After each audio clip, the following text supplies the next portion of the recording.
Hi, I'm Rich Argys. I teach English methods. Basically, it's one of the content courses in teaching secondary English in middle school and high school. Um, the course is 5,200 or 4,200 if it matters.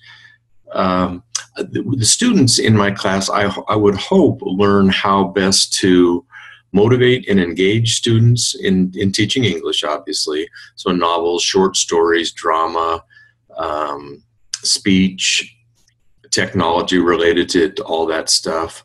And I think I'm missing some short nonfiction, short story, poetry. The point is, what does a student need to know, not just about English, but more about his or her students and context in order to effectively teach English in the 21st century? As we all know, it's a really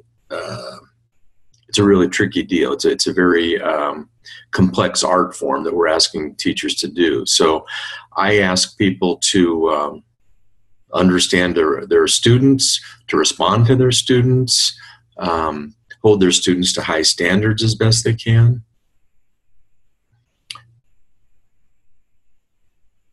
In terms of assignments for this course, we write 6 different lesson plans. So they're daily or maybe 2-day or block period lesson plans, anywhere from 45 minutes to 90 minutes, really, depending on the context where they're teaching. The lessons do not have to be taught in their partner schools.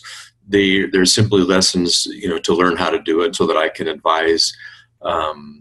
better advise them, how to pace and what kinds of things make an effective lesson and how best to differentiate for kids of different motivational and skill levels and cultures and languages.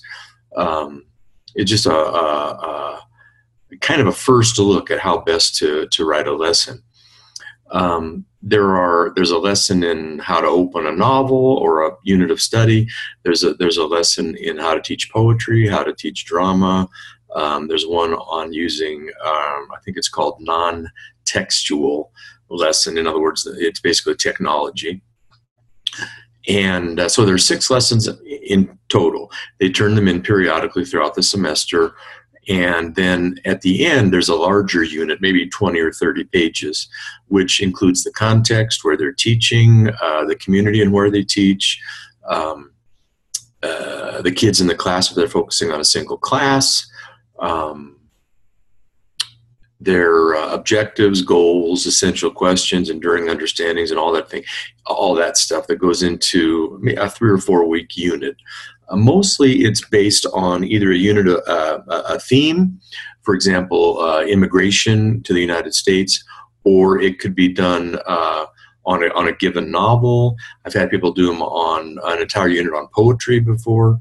So I leave it kind of open, and I'm free to guide. I'm open to suggestions from students, and I'm available to guide them if they have any questions. In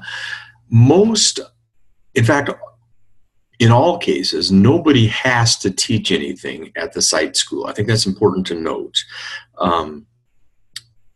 I was a clinical teacher, I was a site coordinator, I was a site professor, and now I'm a university instructor.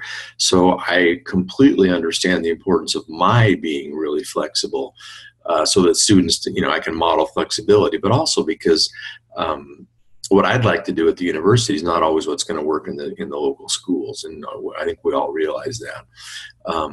So I try not to go crazy, and I try to be as flexible as I can with my students, because it's just the reality. That's just how things are in the current era. Really, in terms of site teams or site support for students in my classes, the smartest thing that you can do is have the student talk to me very clearly about whatever problems they're having, or the site coordinator, site professor is welcome to email me as well. I can't think of a problem that I've had with a student who was unable to complete my course or my requirements because of their site. I've always been flexible enough that that's not a problem. So really, that's the course. It's basically what skills and dispositions and flexibility and do I need, in addition to my content knowledge in English, which should be ongoing throughout their career, throughout one's career. What do I need to effectively teach English in today's public schools? That's a lot. That's a lot for all of us. So, thank you.